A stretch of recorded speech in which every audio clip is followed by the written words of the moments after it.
Hello again, Gary Zacharias with the Apologist bookshelf. I'm going back for another look at a huge book that, amazingly enough, sold very well, which was actually even surprising to the editors. It's called Theistic Evolution, and its subtitle is A Scientific, Philosophical, and Theological Critique.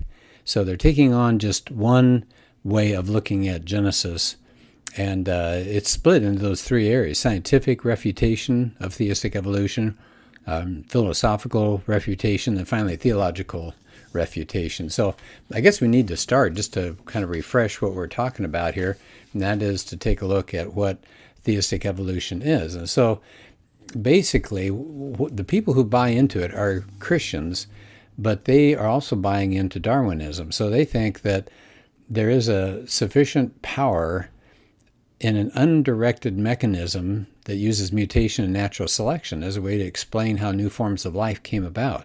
So you started with a single cell, and then things went from there. So actually, it's a basic belief that God created the matter. Okay, so God had to be involved. He created the matter. But after that, he didn't guide, he didn't intervene, he didn't act directly to make changes in how that matter developed, until all living things ended up evolving by purely natural processes. So that's theistic evolution. Notice the two words there, theistic, so God got it started, but evolution from that point on. Or we might say it this way, that the big picture is that theistic evolutionists believe the universe came out of nothing. That would be God. The properties of the universe seem to be precisely designed for life. And then they said, we don't know what the mechanism was that brought life onto the earth, but once it arose, then evolution and natural selection allowed all the diversity, all the complexity of biological organisms that we see today. And once evolution got underway, here's the key part: no special supernatural intervention was required. And people are part of this process. We share a common ancestor with the great apes. And humans then develop differently.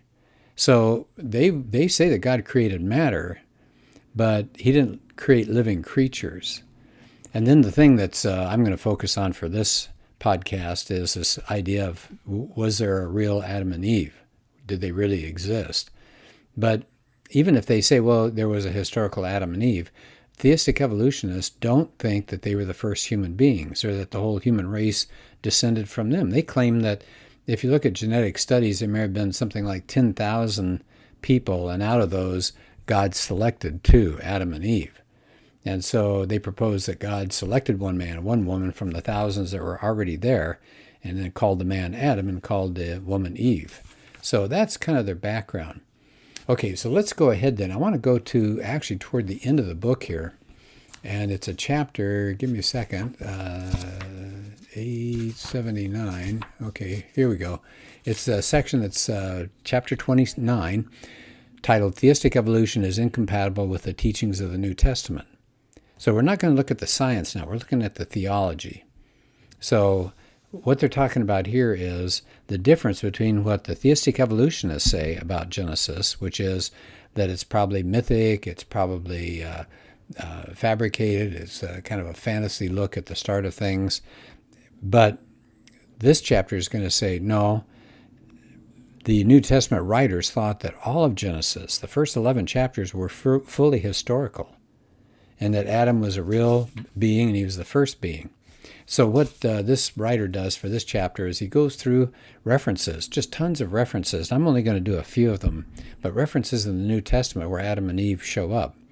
So, for example, in Luke 3:38, we get the tracing of Jesus' descent, and it goes back to Adam, the Son of God. Now, notice, if you read that, Adam is popping up among dozens of figures that the biblical writers think were historical, like Jacob and Isaac and Abraham and Noah and Seth, and then Adam, and then God. So why would you exempt Adam from this grouping as if he was not historical or some kind of mythic person? So I thought that was interesting. It says Adam is placed at the head of a linear genealogical sequence. So each of the people that Luke mentions there traces his descent from Adam. And why is he doing that? Because Luke is trying to show us that Jesus is qualified to be the Redeemer of all kinds of people, Luke is he's sure that all humans trace their descent back from one person, from Adam.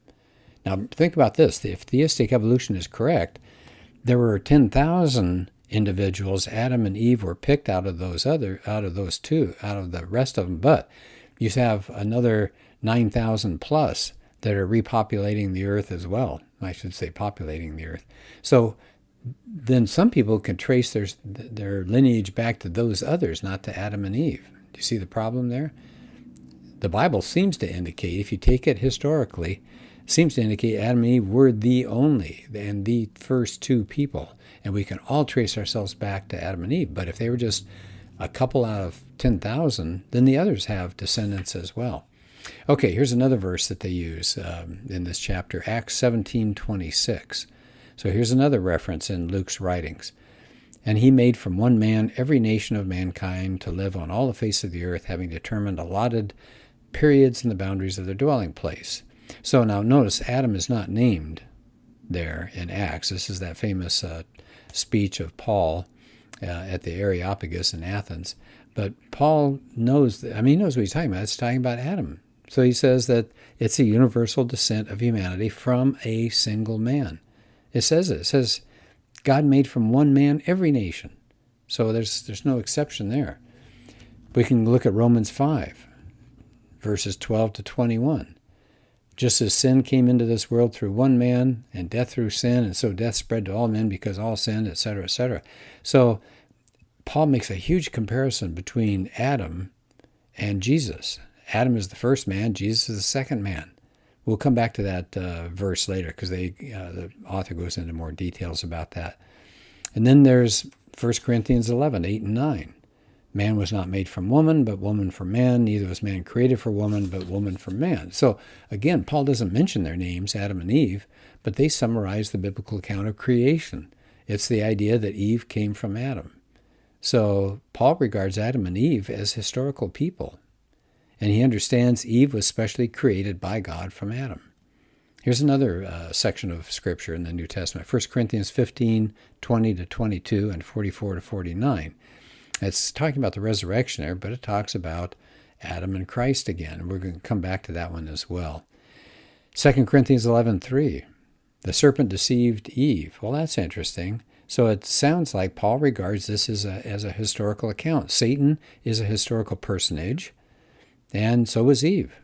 So they seem to be historical people. He's saying it's important to treat them as historical.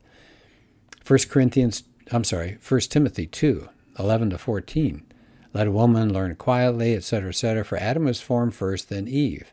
So they have very specific details in there about Genesis, again, as historical fact, not as a parable or a myth or an allegory or any kind of figure of speech like that. So Paul is, all through his letters, he's treating the account of Genesis 1 to 3 as fully historical. Then we can go to another writer, Jude. Jude 14 says, Enoch, the seventh from Adam, prophesied, and then et cetera, et cetera. So it looks pretty clear that Jude is saying Enoch descended, in fact, the seventh generation from Adam. He treats Enoch as a historical person, and since he's identified as the seventh from Adam, that seems to assume Adam's historicity as well.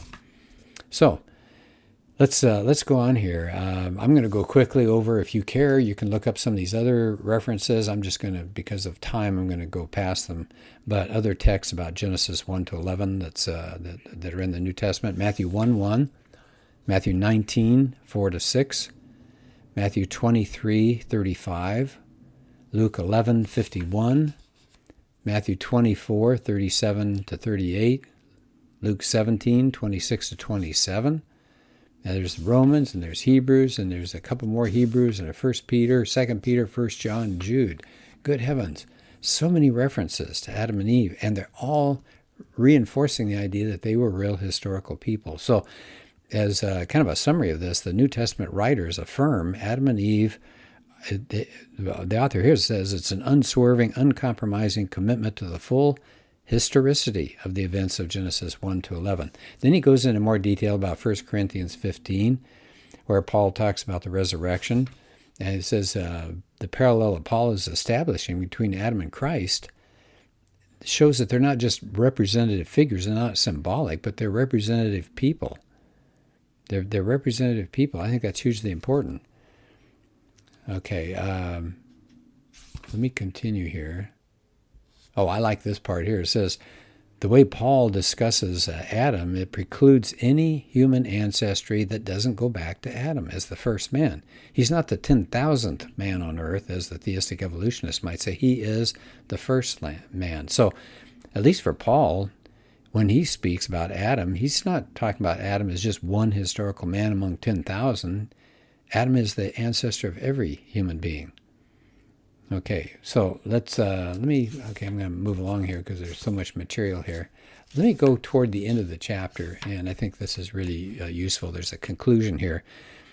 The New Testament authors, this author says, speak with one voice about the person and work of Adam. He was a historical individual. He wasn't mythological. He wasn't semi-historical. He was the first man specifically created by God. He's the progenitor of all of us. Everybody except Jesus descended from Adam by natural generation. Also, he's a representative man. He becomes symbolic too. His first sin is how we ended up with a sin nature, right? We're all guilty of Adam's first sin. We're subject to death, and sin now reigns. So that all came from all of us because we're in Adam. He says, now some proponents of theistic evolution try to reconcile modern evolutionary theory with the New Testament.